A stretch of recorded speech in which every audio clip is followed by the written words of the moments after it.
Grandma, Mom stopped moving. What should we do? A late-night call from my granddaughter woke me from my sleep. When I asked the crying and distraught child, "What happened to your dad?" I received an unexpected answer. He kicked Mom's stomach, and then he went somewhere. I rushed to my granddaughter's home to find a shocking sight. My daughter had collapsed and was unconscious. After an emergency trip to the hospital, I was told an unbelievable story. How could he do this to my precious daughter? I won't forgive him. At that moment, I decided to take revenge on my son-in-law. I am Emily. I am 65 years old and recently retired from the company I had worked at for many years. My husband passed away a few years ago and I now live alone. My only daughter's name is Catherine. She works at a bank. 7 years ago, she married Tom, who works for the government, and they have a lovely daughter, Karen, who is now 5 years old. My son-in-law, Tom, is gentle and trustworthy, so I felt safe leaving my daughter and granddaughter in his care. They live about 30 minutes away by car, and they often visit with Karen, providing us with many enjoyable moments. One day, as Catherine and Karen visited, we sipped tea and watched Karen play. I had a question for Catherine. Has Tom changed his department at work recently? Yes, he moved to the future division of Health and Welfare Center last month. Is that related to child rearing support? It seems so, but he's been very busy and works late every night. I used to think working for the government lets you leave on time, but it seems that's not the case anymore. Considering Tom's gentle nature, I thought welfare and child rearing support work might suit him perfectly. I see. It must be tough with all the overtime. I know you're busy too, but please support Tom. If you need help with daycare pickups, I can assist. Just let me know. Catherine smiled and said, "Thank you," and left with Karen. After that conversation, Catherine rarely visited, and the only message I received was, "Sorry, I've been too busy to stop by." I didn't want to interfere too much in their lives. As long as they were happy, that was enough for me. But one day, while out shopping, I coincidentally saw Tom. He was in a suit, getting into a government car with a young woman seated next to him. Catherine had mentioned that Tom sometimes went out for work, so I assumed he was on duty. I just silently cheered him on and didn't think much of it. About a month later, on a Sunday, I had an errand near Catherine's home, so I thought I'd stop by, but no matter how long I waited, there was no response to my message. Feeling uneasy, I decided to visit without waiting for a reply. I rang the doorbell, and Catherine's voice came through immediately. "Mom, why are you here all of a sudden?" She seemed surprised that I had reached out. I explained that I was in the area and thought I'd visit. Catherine went silent. Then I heard Tom's voice. "Emily, could you wait a moment? The place is a bit messy." "Oh, Tom, I'm sorry for the sudden visit." "It's okay. We'd be happy if you saw Karen too." I waited at the entrance for a while, and after about 5 minutes, the front door opened. Seeing Catherine, I was at a loss for words. Compared to when I saw her 3 months ago, she had lost a lot of weight and looked like a completely different person. "Catherine, what happened? You've lost so much weight." "I just thought I'd lose some weight. I was on a diet." However, I felt uneasy. At that moment, Tom came with a smile, holding slippers. "Thank you, Tom." As I entered the living room, Karen ran up excitedly. "Grandma, you came!" I naturally smiled, seeing my granddaughter after so long. Karen took my hand and suggested we play pretend. While participating, I enjoyed some casual conversation with Catherine and Tom. Suddenly, during the game Karen was engrossed in, the coffee which was given to me fell. The coffee was cold, but just to ensure there were no burns, I checked Karen's clothes. And right then I saw a painful bruise. "Catherine, how did she get this bruise?" Looking at Catherine, she was at a loss for words and looked shocked. However, Tom calmly adjusted the sleeve back. It seems she bumped into something while playing. It's okay. I'm fine now. So I decided to trust their words. Catherine took her daughter to the room to change, but didn't come back immediately. After a while, Tom went to check on them, and then all three returned to the living room. Mom, we have something to do soon and need to go out. Oh, I see. Sorry for dropping by suddenly. As I got up to leave, the family saw me off at the entrance. I patted Karen's head and said, "Let's play together again soon," and greeted Tom before reluctantly departing. At that time, I noticed Catherine's gloomy expression and was worried, but decided not to pry. Several weeks later, in the middle of the night, my cell phone suddenly rang. The name Catherine appeared on the screen. Sleepily answering, I unexpectedly heard Karen's crying voice. Grandma, Mom isn't moving. What should I do? What? Karen, what happened? Where's Dad? He kicked Mom's stomach, then he left somewhere. I asked, "Can I talk to your mom?" But Karen only continued to cry. Sensing the urgency, I quickly told her, "Don't lock the front door." Then I immediately drove to Catherine's house. Arriving at the house, I rushed to the living room. Catherine was lying motionless and didn't respond to my voice. Karen kept crying next to her. Tom was nowhere to be seen. I quickly called an ambulance. As it arrived, I took Karen and headed to the hospital. An unsettling atmosphere lingered in the car, and anxiety mounted. Upon arriving at the hospital, all we could do was wait for Catherine's treatment to be completed. I prayed for Catherine's safety while stroking Karen's back. "Karen, please listen closely. Can you tell me what happened to Mom and Dad?" Yes, I woke up because there were loud voices, and then I saw Mom and Dad were fighting. It seemed like Dad was angry at Mom. And then, what happened? I wanted to protect Mom, so I went towards her. Then Dad got angry and tried to hit me like he always does. But Mom protected me. I was at a loss for words. The phrase, "like he always does," implied that there might have been abuse from Tom towards Catherine and Karen from before. When I asked Karen for more details, she nodded and continued to speak. According to Karen's explanation, Catherine was thrown around by Tom while protecting Karen, and when Catherine fell, Tom kicked her stomach violently.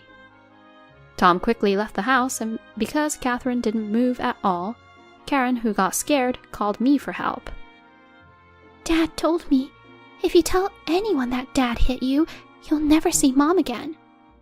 Now that I've told Grandma, can I never see Mom again? Knowing what was in her heart, I couldn't hold back tears. Karen, with her tiny body, had endured so much, desperately holding back all the hardships she's been through. Karen, you've really been strong up until now. It must have been scary, but you don't have to worry about anything anymore.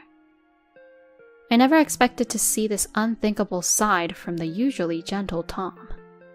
I would have never thought he could be violent towards Catherine and Karen. However, it didn't seem like Karen was lying, and considering the possibility that Tom had been regularly violent towards them, things added up considering Catherine's recent condition and Karen's bruises. Amidst all this, the doctor who had been treating Catherine came to us and began explaining her condition in detail. According to the doctor, Catherine had bleeding in her abdominal cavity, and there was a high risk of organ rupture. Therefore, emergency surgery was essential. The doctor bluntly said to us, "It's a very dangerous situation. Please, be prepared." Despite numerous calls trying to get Tom's consent for the surgery, I couldn't reach him. In the end, I filled out the consent form and went with the surgery, but I was trembling with anxiety and anger outside the operating room, clenching my fist tightly in rage. How dare he do this to my precious daughter? I will not forgive him. At that moment, I planned to corner Tom and make sure he was punished. Suddenly, I noticed Karen, who had fallen asleep leaning on me, was holding Catherine's mobile phone. When I checked its contents, I found astonishing evidence. After that, Catherine's surgery was successful, but due to the effects of the anesthesia, she didn't regain consciousness for a while, and her condition remained critical. I entrusted Karen to a trustworthy friend and kept praying by Catherine's bedside. Then, just before noon, Tom appeared in the hospital room, looking all calm. Emily, I apologize. Despite receiving the message, I was busy with my work. Huh? Work? There's no way. More importantly, what have you done to Catherine? Tom frowned at my angry tone, but he soon found words to defend himself. I don't know what you're talking about, but Catherine fell on her own. I was at work at the time, and the details are unclear. When I told him that I knew everything from my granddaughter's story, Tom laughed mockingly. Please, stop suspecting me. Do you believe every word from your granddaughter who's just a child? Still trying to run away, I see. My anger unabated, I muttered in a low voice. I can't believe you're trying to make such excuses. Was it really work? Or were you spending time with your mistress? Tom frowned in displeasure and seemed ready to argue back. Emily, stop joking like that. I was working late for my wife and my daughter, and yet you suspect me of such things? Although Tom tried to deny it, I showed him the photos on Catherine's mobile phone. Are you still going to make excuses even after seeing this? In Catherine's phone were images providing proof of Tom's affair. Photos of him kissing a young woman and entering a hotel, and that woman was someone I had seen in town before. Why do you have these? There's more. There was also a diary in Catherine's phone. What? It seems like she noticed a change in your attitude towards her and Karen after your department changed, and hired a private investigator to investigate. She never mentioned anything about that. In Catherine's diary, it was written that when she confronted Tom about his affair 2 months ago, he raised his hand against her. But that wasn't all.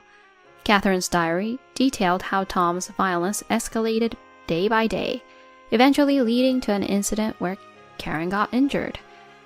Furthermore, I learned that Catherine, not wanting to trouble me and fearing threats from Tom, couldn't talk to me about it. She had been suffering in loneliness, resolved to somehow regain custody, borrowed money, and had hired an investigator to gather evidence of Tom's affair. Her recent diary read as follows. I finally gathered evidence of Tom's affair. I'm going to demand for a divorce today. Judging from this diary, it seems that during a discussion about divorce between Catherine and Tom, Tom kicked Catherine in the stomach, leading to the current situation. When I conveyed this to Tom, he suddenly began to get agitated. You're mistaken. This is a misunderstanding. To this, I got really angry and I finally raised my voice. Excuse me? What exactly did I misunderstand? You cheated. You hurt my daughter and my granddaughter. And you still intend to settle this as if nothing happened? Although Tom continued to be agitated, he gestured as if to say, Well, let's calm down for a moment. Emily, shouldn't we forget about this for everyone's sake? My work and family are important to me. If this gets out, I'll lose my job, and it may cause even more pain for Karen. Let's discuss this calmly, shall we?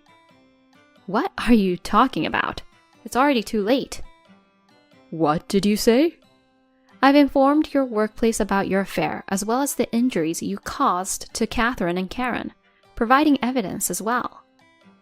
Not only evidence of infidelity, but Catherine had also recorded on her voice recorder when Tom raised his hand against her.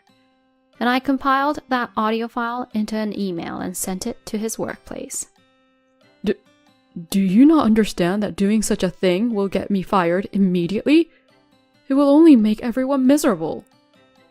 When Tom, trembling with anger, approached me, I calmly confronted him. The future division of the Health and Welfare Center supports mothers and children in difficult situations, right? What's wrong with consulting them about what truly happened? Tom lost his words in response to my question. Then his cell phone rang. Tom answered the call, muttered something while turning pale, and then, shaking with anger, spoke to me in a fierce tone. I was yelled at by my boss. What are you going to do about it, you old hag? His face distorted with rage. He began to lash out. I pushed Tom away. We've obtained a medical certificate for Catherine's severe injury this time, you know. We will also submit a damage report to the police, so bear that in mind. What? Police? You old hag, you're... Tom glared at me with a demonic expression, but at that moment, Catherine woke up and spoke in a raspy voice. Tom, I will raise Karen, so let's get a divorce. The moment she spoke, hospital staff who had heard the commotion came rushing over. I explained the whole situation and had them report him to the police. Tom was restrained and taken away by the police. After that, Catherine recovered and her divorce from Tom was finalized. She demanded compensation from Tom and his mistress, and he was arrested on suspicion of assault against Catherine and Karen. In addition to what I had exposed, Tom, who had already been under scrutiny for his work attitude and due to the whole upheaval, faced suspension at work. The trial is ongoing, and if he is sentenced to prison, he won't be spared from disciplinary action. Furthermore, I heard he was abandoned by his own family and friends. The woman he had an affair with, having her relationship with him, became public at work. Eventually had no choice but to quit her job. Afterwards, with the compensation she received, Catherine repaid her debts and returned to my house with Karen.